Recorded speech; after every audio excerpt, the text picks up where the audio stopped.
This evening's event features Dr. Eddie S. Glaude, Jr., the author of the book Begin Again, James Baldwin's America and Its Urgent Lessons for Our Own, in conversation with Dr. Imani Perry, author of the book Breathe, A Letter to My Sons. I'm Nina Barrett. I am the owner of Bookends and Beginnings bookstore, which you see around me, in Evanston, Illinois. And we are co-hosting this event with Evanston Public Library. So the other person you see on your screen right now is Terry Campbell, and she is the Assistant Director of Evanston Public Library. We frequently collaborate with the library on events because obviously our missions are very similar, to promote reading and then to talk about the books that we're reading. And obviously you can get the books from the library or you can buy them from us. So before I turn this over to Terry to properly introduce our guest authors, I just want to remind you that both of these books are available from the bookstore, either online or in the store, and that both the authors were kind enough to sign book plates for us. So if you order them, you will be getting an autographed copy. It is a critical moment for independent bookstores right now and for independent businesses everywhere. So when you decide to spend your book dollars with an independent business, it's like a vote for that business to survive in your community. So wherever you are zooming in from, we hope that you'll do that. And so now I'm going to turn it over to Terry. Thank you. Good evening, everyone. I am Terry Campbell, Assistant Director of the Evanston Public Library, where we are committed to advancing racial equity and justice for all Evanston residents. We dedicate our energy to having discussions around racial inequities, such as this evening's conversation between Dr. Eddie S. Glaude, Jr. and Dr. Imani Perry. Over the past 9 months, hundreds of Evanston residents have joined the Evanston Public Library to discuss 3 of James Baldwin's novels: Go Tell It on the Mountain, Giovanni's Room, and Another Country. So we thought that Dr. Glaude's book, Begin Again, would be of special interest in our community. Dr. Glaude writes powerfully about the relevance of Baldwin's work to the moment we find ourselves in right now. He reminds us that, as in Baldwin's time, America continues to fail to honestly confront the lies it has always told itself about race. Over the past 2 years, Eddie Glaude's appearances on MSNBC have not only frequently gone viral, but made him one of today's leading public intellectuals. His last book, Democracy in Black, was hailed by the Los Angeles Times as one of the most imaginative, daring books of the 21st century. Eddie Glaude is the James S. McDonald Distinguished University Professor and Chair of the Department of African American Studies at Princeton University, and the former president of the American Academy of Religion. He hails from Moss Point, Mississippi, a small town on the Gulf Coast, and is a graduate of Morehouse College in Atlanta, Georgia. Tonight, he will be in conversation with fellow author and also fellow Princeton professor, Dr. Imani Perry. She's the Hughes Rogers Professor of African American Studies at Princeton and is the author of 6 books, including her most recent book, Breathe, A Letter to My Sons, which draws on her experience as a mother, feminist, writer, and intellectual to explore on behalf of her sons what it means to come of age as a Black person in America today. Before they begin their conversation, I want to just remind our viewers that at any time during the conversation, you are welcome to put your comments and questions into the chat box on your screen. I'm going to leave your screen now to let them start their conversation, but I'll return later on so that your questions and comments can be addressed.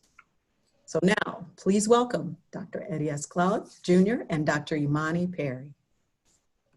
Thank you. Thanks. Oh, I love that. Look at that. Yeah, it's wonderful. They're coordinated. Okay, so I hope it's okay that I am going to proceed as the interviewer and start this conversation off. And I have lots of thoughts and questions and things that I think this audience ought to hear and reflect about with this extraordinary book that I just, it's transformative in a number of ways. It is transformative in terms of form. It's transformative in terms of the narration of James Baldwin and his significance. It is deeply, deeply impactful for our moment, prescient, relevant, prophetic, all of the above. But I want to start with a question that of all of the conversations I've heard you have thus far about Begin Again, I haven't seen you talk about, although I have talked to you about personally in the process of having conversations with you about as you were writing this book. And that's about form. The form of the book, and about the way the form of the book itself reflects some of its priorities. So I recall early on reading sections and saying, I have never seen anything like this. And I'll try to offer a descriptive, although I remember telling you you needed a name for it, and I don't think you created a name for it. But you go into moments, historic moments, and in the context of the historic moment, you're telling an event, right? All kinds of, extraordinary historical events, and you're engaged in a kind of analysis of the moment, which we anticipate, but also a re-articulation of what we tend to expect as what we tend to take as a kind of consensus history of the time, right? You revisit the 1970s, and you also go, backwards and forwards. There's some 60s, there's some 80s in there. And you are recasting that time and engaged in kind of critical theoretical work in your recasting of time in ways that speak to our current moment. So there's this cyclical quality, it's an elliptical quality that basically asks of us to stand in a moment and be making decisions, and you talk about this, about what to attend to, right? So, we say history is filled with millions and millions of facts. We have a standard history of this period. You're telling a different history, but you're also showing us how to think about moments, right? In the past, that are ways of thinking about moments. So how did you come to this, and how did you manage it? Because it's extraordinary. So first of all, let me thank you. Thank Bookends Beginnings and Evanston Public Library for hosting this conversation. I'm always delighted and blessed to have an opportunity to be in conversation with Professor Perry. Her brilliance is overwhelming.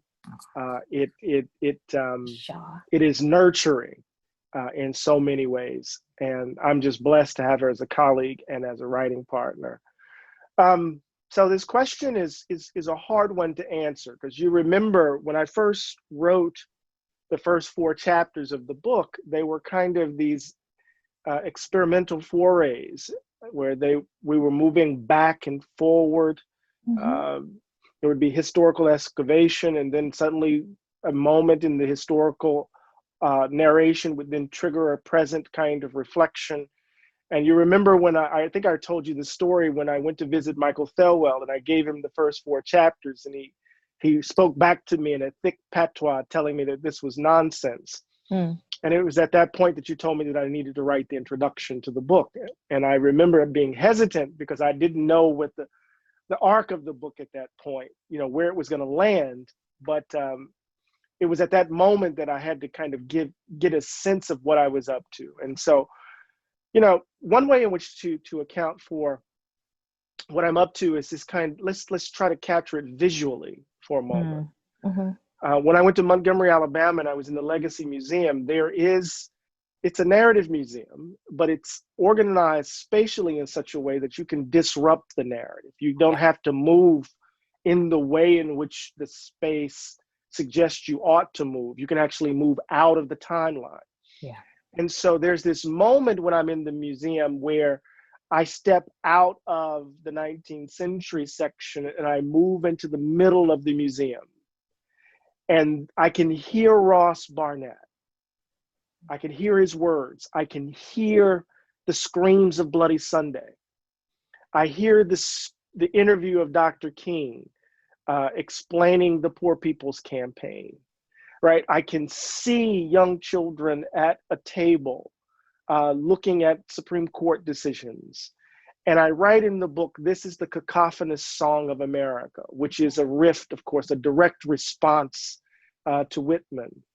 And so part of what I wanted to do as I was kind of delving into the archive and retelling and recasting and reframing how we might read those moments is how a certain detail could trigger a rereading of a moment, how a certain detail could pull you into the present, or a certain detail could pull you down into the moment and force you to rethink it and recast it. And so one of the things that, in some ways, it's an echo of the structure of, or an aspect of the structure of No Name in the Street, where there is a historical moment that can trigger a reflection on the present, or a present moment that could trigger a rememory, right? And it's like, this is something like how memory works in Toni Morrison's Beloved, right? Yes. Right, how something physical, like just, sat between one's legs, right, can then trigger a memory that could send you spiraling, as it were. And so what I was trying to do is to figure out, what does it mean to try to recast a period and use the details of that moment, not to just simply engage in kind of historical reconstruction, but to kind of use it as the kind of launching pad for social criticism, for detailed memoir, for biographical kind of fleshing out, and kind of historical revision. And the visual that I began the answer with is that I stood in the middle. Yeah. And I heard it all. The crossroads. I saw it all. And it was in that space that I wanted to write.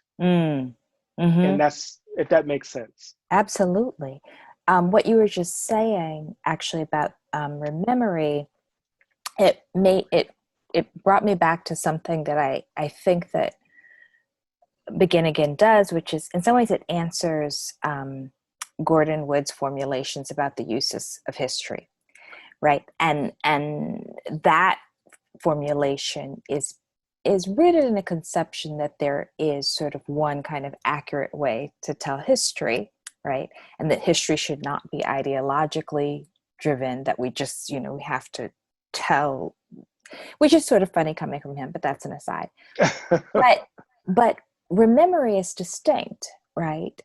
Because it's also an engagement with trauma, and the ways in which memory knocks us over, right? And the ways in which memory disrupts and tells a truth that we're often reticent to engage. And you talk about your evasion and avoidance of Baldwin for that precise reason, right? Yeah, that he tells truths that are hard to reckon with, that's a part of this work. Right? Yeah, and and the anchor of this book is No Name in the Street, which I think crystallizes that view, right? So not only was I hesitant, although I've been reading Baldwin for 30 years, Baldwin has always been in the background, in the backstage in terms of my scholarly career. So I decided to invite him to the to star, to the fore. And I knew what it would ask of me, what it would demand of me, because he's such an exacting companion. And I think you saw a lot of this up close, right, in terms of what he was forcing me to deal with personally in terms of the scaffolding of my own lives. But the anchor of the book is this 1972 text, No Name in the Street, that many people don't read as closely as I think they should, and particularly at the level of form. Because the book is all about trauma. Yes. It's all about wound. How do we tell the story of what has happened and how we got over? Mm-hmm. Not only tell the story of those who didn't survive, but those who survived and who are broken. Yes. And so the book is all about wound and trauma, and it's structured in that way. How it doubles back on itself, how it moves, how it misremembers. I mean, the second paragraph of the book begins, much has been blotted out, right? Telling the reader not to trust his memory, Mm-hmm. because he's trying to recall things that he can't really recall, because, you know, he has survived it, but he hasn't survived it whole. Yeah. And so what is the moment he's talking about? How do I describe it? What has been the cause? What is the root cause of this sense of trauma, this deep feeling of wound? How do I mark it and capture what the betrayal has done? And then how do I track what Baldwin is trying to do in terms of picking up the pieces? What is No Name in the Street ushering in? What is it warning us of? What is it pointing us toward? So trying, you know, initially I was trying to stick too close to that form, and I was getting myself in trouble. And then when finally I decided not to let, you know, because Baldwin's pen can run over you like a beer can in the street, right? Just flatten you out. And when finally I realized that I didn't have to stick so close to him, that I could actually write my sentences and think my thoughts with him. Yes. Then suddenly the book opened up, as you recall. I mean, and I really love this idea of Baldwin as a thinking partner, because one of the things that happens when we treat social critics, intellectuals, writers in iconic form, right, is that then there's this question of replication. Who will be the next person to do that? Who can be like them? As opposed to what I think is the work we're called to do, which is put those folks to use, right, for understanding our world. One of the motifs is about the ruins, right? Oh, yeah. And in his time, you know, and you use this language of the after times, right? The time after so much death, after so much fragmentation, after this question of whether there's been the kind of heart of what is conceived of in at least the consensus story of the movement, and then there's all this fragmentation, right? And there is an analogy to our present moment, but perhaps also an observation about the cyclical nature of history, right? The dream deferred, right? The hope not realized, the devastation of trying to change the world. And part of what you do is you actually confront physical ruins as part of the way that you talk about the ruins, which is just masterful, because when we see ruins all over the place, give insights of deep inequality, right? Mm-hmm. We see ruins in places that have been bombed. We see ruins in the impact of deindustrialization. We see ruins in the evidence of poverty.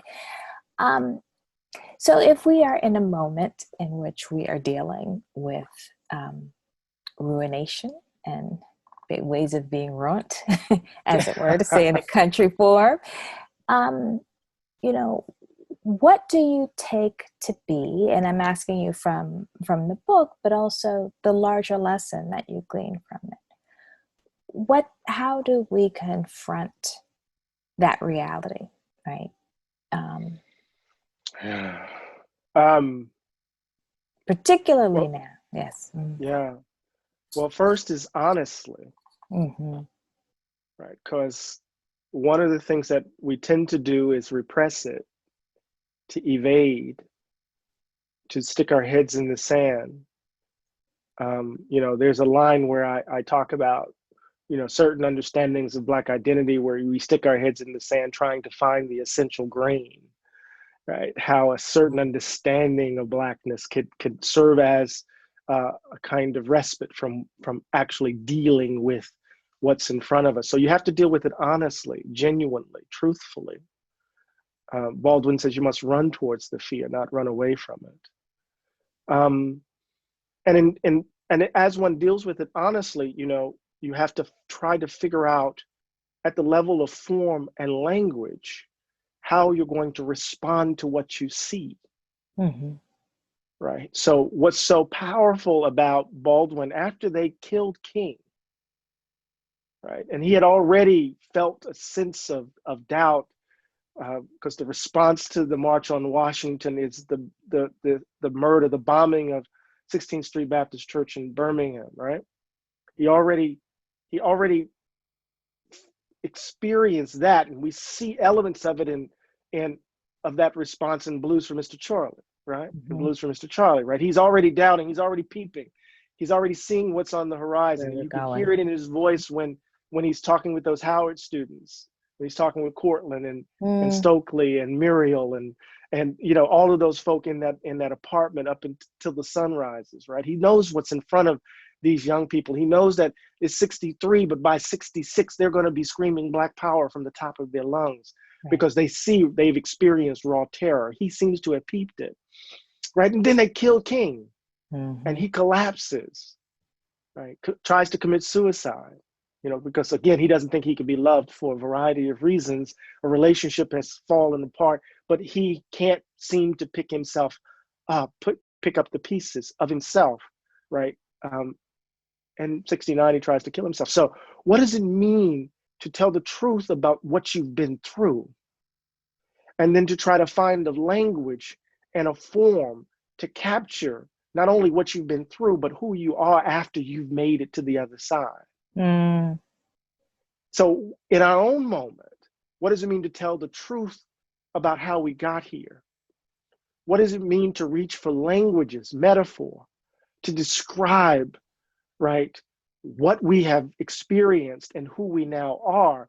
Because as Baldwin said at the National Press Club, right, there's a language that cannot bear the weight of reality as such, right? So what does it mean to reach for language and metaphor, to describe our moment, so that we can open ourselves to the possibility of hoping again, of fighting again, of pushing the boulder up the hill again. Yeah. Right. So, and you do this with your work in terms of understanding the importance of what it means to work in language. What does it mean to take those experiences as ground for kind of reimagining? I say this to folks: some of us have to be poets, but all of us have to bear witness. Yes, yes, yes. I mean, this isn't quite, No Name isn't quite what we might call late Baldwin, in the sense that, he lives significantly longer, but I was thinking about, recently about, and really prompted by Begin Again, Edward Said's last book on late style, where he has this formulation that, we tend to think that at the end of a life, people are tying all of the pieces together nicely. In fact, there's a lot of mess and there's a lot of fragmentation. And to your point, what he does in that, the explosive after effects, the ruins, that is to try to create a form of that, right? And it made me think, just as you were talking about, one of your frequent responses to how you doing is you say, I'm holding on, right? And that's colloquialism, but it really is, this, let me see, I'm trying to ask this. There is this expectation that hope is a tidy matter, and that at the end of books about race, that we are supposed to point to the direction of hope, that leave the reader with some certainty. And you refuse that. The expectation is we do the best that we can without leaving behind the fact of the mud and the wound and all of the above. Yeah, there's, after King's assassination, Baldwin in some ways retreats to Istanbul. He had been going back and forth to Istanbul for years at this point. He finished many of his major works there. But Istanbul was an important place, this place on the edge of the East and the West, right? Was an important place for him to try to figure out how to pick up the pieces. And in 1970, an Ebony reporter came to Istanbul. He was at a party, and he's interviewing Jimmy, and he asked him, well, what about hope? You know, what do we do with this hope thing? You know, Baldwin had already been, typically Baldwin, dramatic in all of his ways, hope being the life of the party and the like. And he asked him about hope, and Baldwin says, he drops this line to him: hope is invented every day. Yeah. Hope is invented every day. And so what some people will try to read that through this kind of Voltairean lens of Pangloss as optimism, the best of all possible worlds. And that's the grossest misread that you could possibly. Hope is invented every day because we're trying to figure out how to get the hell up in the morning. Right. How are we trying to figure, how do we pick ourselves up and step outside the door? How do we not stay in the bed and ponder colors? Yeah. No, how do especially now. Yes. Especially now, right? So I think the way in which you rightly put it, that the end of a career is supposed to be this nicely neat bow, right? But when you have an artist that has been grappling with the mess, right, who has been, detailing the detritus of a society, to expect bows, right, is to think you've been walking in Disneyland. Right. Right. It's a fundamental misread. So where Baldwin ends up, he says, what he said in the last interview to Quincy Troop, sometimes you feel like a broken motor saying the same thing over and over and over again. Sometimes you can't keep going to Texas. Right. But he kept going. Yeah. Even until his last breath. Yeah. I hope that gets to your point. Am I absolutely talking? No, Okay. this is absolutely, and I, one of the things that I that connects to and that I admire about how you engage in public, and also how you think is more broadly is, we have we have in this meme world, there's lots of these beautiful images of Baldwin with his interlocutors, right? So, he's walking along the beach with Chinua Achebe, or he's, holding William Buckley's feet to the fire. He's conversing with Nikki Giovanni.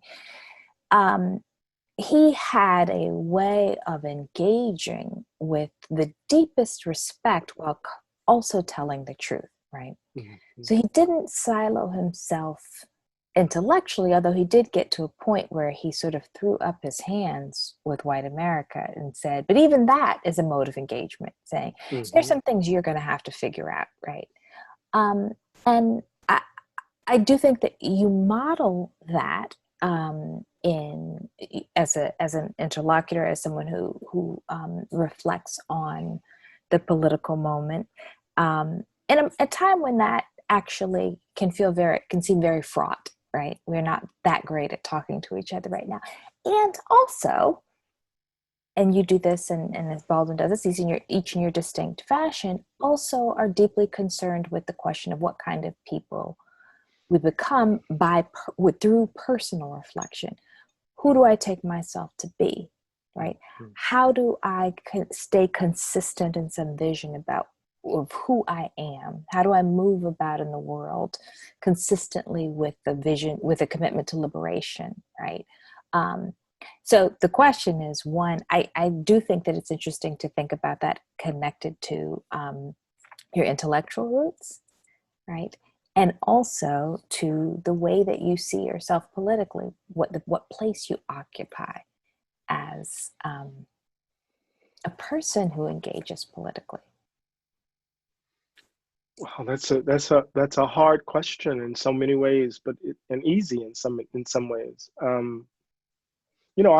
I stand in a tradition out of which, that produced the likes of Cornel West, who helped train me, yes. who trained me, and yes. There's a sense in which a kind of an expansiveness of mind and a generosity of spirit go hand in hand, right? A kind of democratic ethos defines how one orients oneself to the world, a confidence in one's own intellectual capacities that doesn't, seep over into an arrogance and a narcissism, Yes. but rather seeks to open space for others to think carefully and deeply about issues, right? To try to figure out how to bring our skill sets to bear in public with others so that we can think with nuance and subtlety, even within the confines of a soundbite. Yes. But all of it is also kind of directly related to the fact that I'm deeply Southern. Mm-hmm. I'm thinking about your own work here on the South as the heartbeat of the country, not the Midwest, but, the new book that's coming forward. Yeah. And I'm just thinking about what it means to be a child of Moss Point, to grow up in a household that didn't have books, but that people were inquisitive. Mm-hmm. To be in a space where people were hardworking, but who affirmed my own precociousness, right? A father who scared me to death, but who also instilled in me a sense of character. You know what he just said to me the other day? I haven't told you this.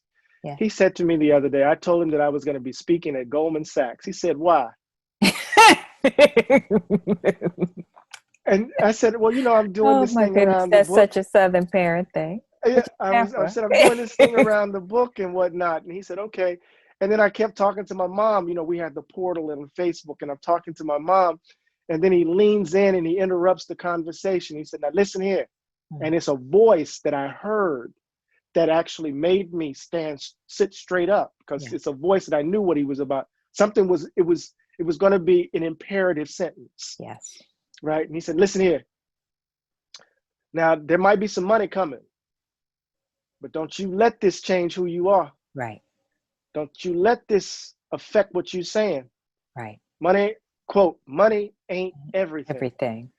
So Yeah. it's that formulation coming from that man, Yes, connected with the tradition that you and I were socialized into, that then orients me to this current moment, which is so full of distraction and the deformation of attention and ugliness and selfish pursuit and the like. If that answers your question, did I answer you? It does, because again, what I'm thinking about is the distinction between fashioning oneself as a model, a repetition of another person, versus fashioning oneself, right, based upon an interpretation of a set of life experiences, of a study of the world, and a set of values, right? Exactly. And that's a very, that's part of what distinguishes. So we re-encounter Baldwin, those of us who spend our lives reading him. In your book, right? Yes, Baldwin's buddy, who I wrote a biography of. We re-encounter him, but we don't re-encounter him as hagiography. We don't re-encounter him as let's be like Baldwin, but let's cultivate a relationship to the world that we can learn through him, right? About how to get to, right? Both personally and in relation to others. Yeah. To echo Emerson in nature, right?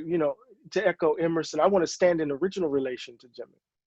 I don't want, it's like Emerson saying, I want to stand in original relation to the world. Why do I have to receive revelation? Why can't I have my own, right? Why do it has to be second and third order, right? So, or what Emerson is saying in Representative Men, right? Why I don't want to become a stomachs or sacks, right? With regards to these folk, right?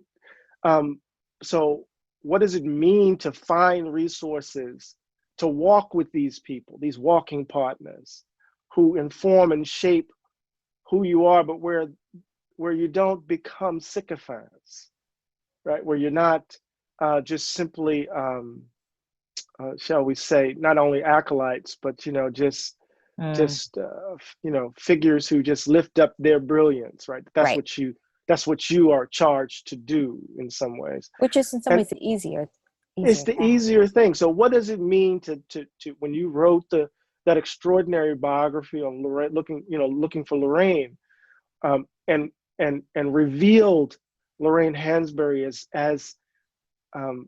as this intellectual who's thinking deeply about race, who's thinking deeply about capitalism and feminism, who is in so many ways exploring the complexities of the modern world and trying to figure out how to put that on the page, right? What does it mean for you to tell that story in such a way that it's not just simply to lift Lorraine up, but to set the stage for your own, right? To set the stage for your own voice, right? To give the context for what you are up to. And, one of the things that I kept struggling with as I was writing this book, right, is how to keep Baldwin from going imperial. Yes. Right, from bullying me on the page. Yes. Imitation. Oh, I'm echoing too much Emerson here. Imitation is suicide, right? Yeah. I didn't want to imitate him, right? Because I kept thinking when Baldwin went south, poor baby, he doesn't know how to move down here. At all. He doesn't know what he's seeing. Right. Right. And they're just, that moment when he's confronting Grits and he just don't know what to do with Grits, and I'm sitting here, I am born in Mississippi on the Gulf Coast. And I've been running from that place and running to it all my life. It's in my bloodstream. It's in the marrow of my bone. And so there are moments when he's describing this, I'm just like, you're wrong. There are moments when he's describing decolonization. Wrong is two left feet. Yeah. There are moments, but the beautiful thing that I learned moving through the rubble and the ruin is that he was willing to risk being wrong. Yes. That is the question. Yes. Yes, that's it. Yeah. And it required a kind of courage that freed him up on the page. Yeah. Absolutely. And so there's this apprenticeship, it's like Miles, it's like Wynton listening to Miles. It's like Coltrane listening to Lester Young. You gotta hear, you gotta practice, play those chordal combinations in order to find your sound, Yeah. find your voice. So we're going to open up for questions. I want to ask you one last question. Sure. Oh my God. First of all, let me just tell people we could do this for like 3 hours straight. Absolutely. At least. Go ahead, I'm sorry. So I read a transformation with this book. And I'm going to reveal a little bit to the people listening in. One of the things that you used to frequently say, and I deeply identified with it, was you described a feeling of belatedness, right? Of having missed the historic moment, right, in which the intellectual, the political commitments, the sense of purpose, where there was space for all of that existed inside you. And I deeply identified with it. I mean, it's this sense of like, of deep nostalgia for a time in which I did not live, right? In the 60s and, well, in the 70s we were alive, but children. And I think that you are in a different place, and it is exemplified in this book. That there is a sense that we were not out of time and belated, right? But actually called to the incredible challenge of this time, right? Yeah. And I want to ask if you feel that way, and also if you have some thoughts about that, because I think there's a lot of, given the way that we make heroes of the past, that's not an uncommon sentiment, right? Yeah. My goatee is a testament to my first conversion experience with Malcolm X in the autobiography. Mm-hmm. Right. I used to say all the time, I feel all out of place and out of time. If I was in the 60s, I would have been serving breakfast with the Black Panther Party. I would have been standing posts with Malcolm. I would have been, in the bowels of the South with those young students in SNCC. I would have helped desegregate the pools in my hometown Stokely helped desegregate the pools at Moss Point, Bill Clinton, right? And so, you know, but these are our times. Oh my God, what times are these? And it's almost as if we were, and I mean you too, we were being prepared to write for this moment. Yeah. And beyond.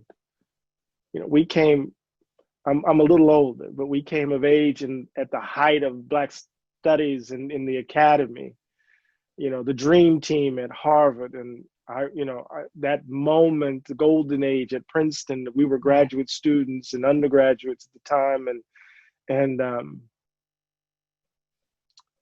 kind of thinking the moment had passed us.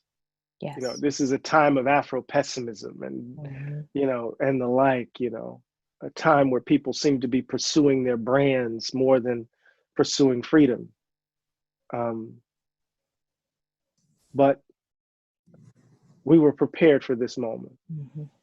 And Begin Again is my first, Begin Again is my effort to do that.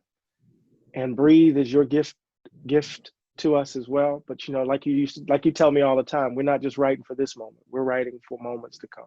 Yes. Yes. Terry, I'm sorry, you see we could go on and on. I see you should have to jump in here. That's quite all right. I have a few questions though we'd like to pose from our audience. Sure. First is, do you think that our third attempt to begin again started yesterday or today with such a massive outpouring of hope and love with Senator Kamala Harris's leap? Oh, no, I don't think it began with that. See, this is what we have to do. We have to kind of really deconstruct this idea that a Black figure in politics Perry one, yeah, can represent the arc of our struggles for freedom. When we do that, we get in trouble. Yeah. There's no denying the symbolic significance of Kamala Harris's nomination. There's no denying what it might mean. We have a stark choice come November. It's clear. But no. The beginning, what do we do with Minneapolis? What do we do with Portland? What do we do with Seattle? What do we do with Ferguson? What do we do with Baltimore? What do we do with New York? What do we do with all of these young folk who are in the middle of a global pandemic, risking their lives to fundamentally challenge this nation? If you look that direction, then then it reveals something. You got to look this direction. You got to look not vertically. You got to look horizontally, on the ground. Or you just can't look vertically. You got to look horizontally too. Horizontally. Do you think that Baldwin is saying the first step is looking inward? That first we must confront the truth about ourselves before we can confront the truth around us? Absolutely. I'll say this. This is the difference. Okay, I'm gonna get in a little trouble, just a little controversial. You know what I'm about to say, Dr. Perry. That is, Baldwin doesn't end here. With the He's not a narcissist. That's right. The messiness of the world is a reflection of the messiness of our interior lives. So that's why autobiography, self-examination, the examined life is a precondition to say anything substantive about the world. But the arc of the analysis is the world, is outward. There's some people who people claim to be Baldwin-esque who don't end there. They actually end here. Yes. Keep your friends close. Love the folk you love. No. That's so contrary to what Baldwin argued. So, so if you read the arc, for example, of Between the World and Me, and the arc of The Fire Next Time, the arc of No Name in the Street, the arc of The Devil Finds Work, the arc of The Evidence of Things Not Seen, it moves from here to there, not from here to there, back to here, and to stay here. No. What do you think, Professor Perry? Was that right? I think it's absolutely right. And I also think that there is, in the midst of moving outward, there's this negotiation between the moments, and it appears in No Name in the Street. It appears in a lot of the, the collection of the unpublished essays. I can't think of the word, but There are moments of terror, very private fear, that he confronts that could be an indication that what he was going to move back into himself, right? Especially after having achieved fame and some relative security, and he doesn't, right? So he reminds you of the responsibility to look beyond the self by re-encountering his deep vulnerability over and over again. Over and over again. Absolutely. Yes, ma'am. That's right. Our next question. In your book, you say that Baldwin expresses that love is the most frightful thing, something that the human being is most in need of and dreads the most. Love so difficult. Oh my God, why is love so difficult? You talking to this broken, wounded dude to ask him about that question. No. Right. You know what makes it so difficult, at least at a certain level, is you are completely vulnerable. Mm-hmm. You have decided at that moment to risk everything by revealing what's at the heart of who you are. Mm-hmm. And to trust someone with that, to trust human beings who are capable of such cruelty, such barbarity. As Baldwin say, we're miracles and disasters. To trust somebody with that, to trust somebody with your heart, given how selfish we are, given how broken we are, right? Vulnerability, to be vulnerable. That's why Baldwin says the relatively few of us, like lovers, must risk ourselves. And what does he mean? Those lovers are those people who, think about it. You don't, when you are unclothed, all of your blemishes are exposed, right? No makeup, no clothes to cover, the love handles. Mm-hmm. The scars, the wounds, everything is exposed. And then people hurt you. And then you have to decide to risk yourself again. That's why it's a rusted lid. The rusted lid of the tin can that Tony talks about in Beloved. Mm-hmm. What do you think, Miss Dr. Perry? No, I mean, I think that's true. And if I can take it out a little bit further, Of course you will.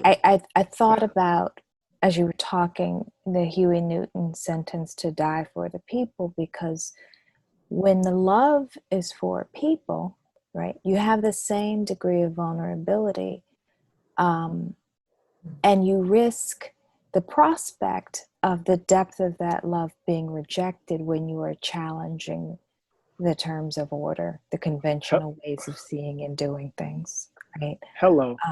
And I think that's important to reckon with, because so often if you're pushing and you're saying something that is outside the grains, right, of whether it is, Black politics or left politics or Democratic Party, or whatever the way people conventionally analyze a set of issues, the slings and arrows are coming. And if you care deeply, it's devastating. And yet you do it because of love. Right. Another question for both of you. You've written such intimately personal books. What is it like making revisions and getting critique of that type of writing? Is it different from your academic work? I want to hear what Professor Perry has to say about this. Yes. I mean, this is part of why we're writing partners, because there's a degree of trust that, when you share work with someone and that their eyes are actually eyes that are devoted to making sure that the work is excellent, that it is sincere, that you're actually communicating what you intend to communicate, it does make the process of revision easier than, just putting it out there in the world.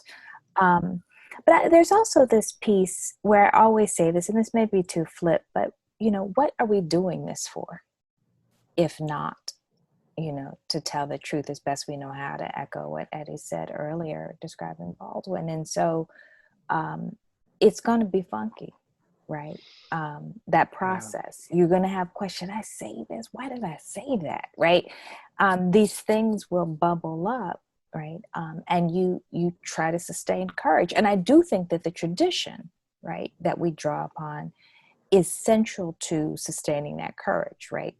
And there are so many figures, right? We draw on consistently that remind us when it was far more dangerous, right? That there are folks who came before willing to take the risk. You know, for me, it's, you know, just ditto, but, you know, trusting your voice on the page, understanding that your sentences matter, that you crafted those sentences. You know, Imani has helped me understand that I should be, you know, protective of my sentences. We work hard on them. Yes. Sometimes you got to leave them off the page. They don't make it.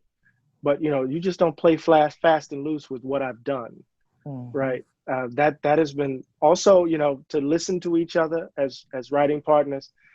I know you think this makes sense. This flows from this to that. You're gonna have to be much more explicit. You know, Professor Perry has this amazing ability to make these connections, and you don't see. I don't see them.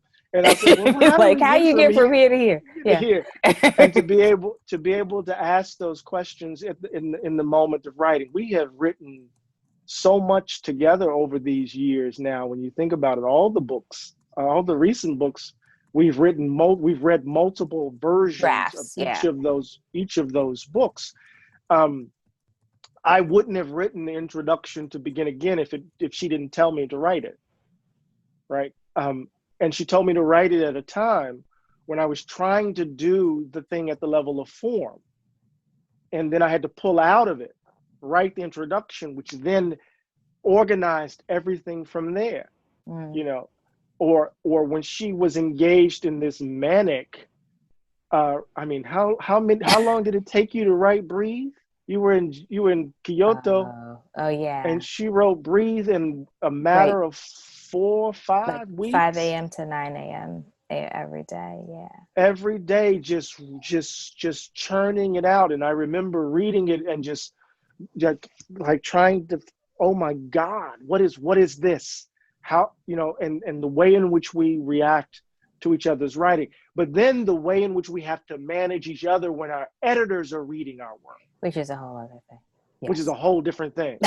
You believe this mama said this about we worked hard. I mean, right. So you just got to manage them. They just have to be managed. Yeah. Yeah. So there's this thing that we do. So so we're blessed, unlike many writers. And oh my God, I just said that out loud. I'm not just simply a scholar, right?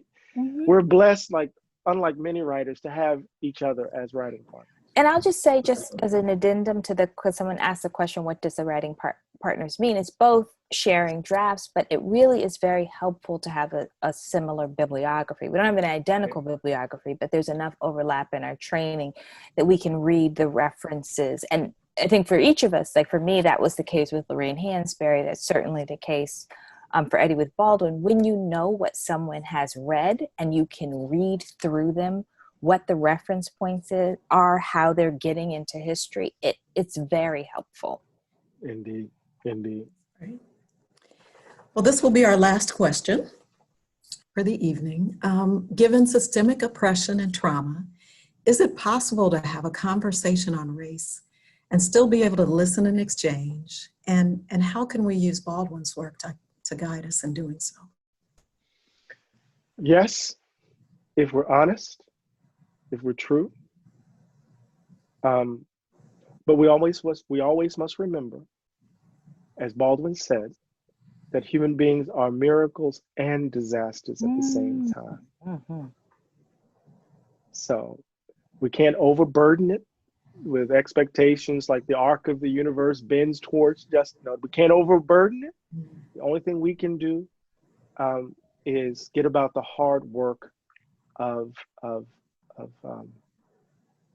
really trying to imagine a more just America together, of trying to build a more just America together. And that's one act, one word, one sentence, one conversation at a time. It's beautiful. Well, thank you. I'm not sure. Thank you. There you go. Thank you. Thank you. And by the way, buy every book at Bookends and Beginnings. Yes, please do. Purchase every last one of them. I'm just beaming back in to say the same thing. No, thank you so much for being here. It has been a little bit, I mean, not that I would have asked for the pandemic in order to be able to talk to authors from afar.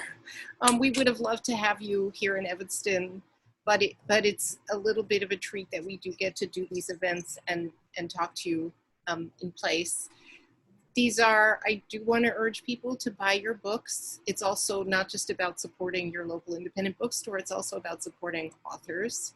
It's been a rough time for authors in the pandemic because all of the usual book promotion things don't work right now.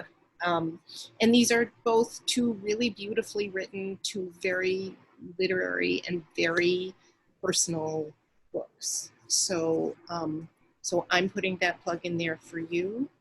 And just want to really thank you for spending an hour with us. There were a lot more questions that we just ran out of time for, but maybe next time. Next time. Take good Thank care. you. Bye. Everybody stay safe now. Stay Yes, safe. please.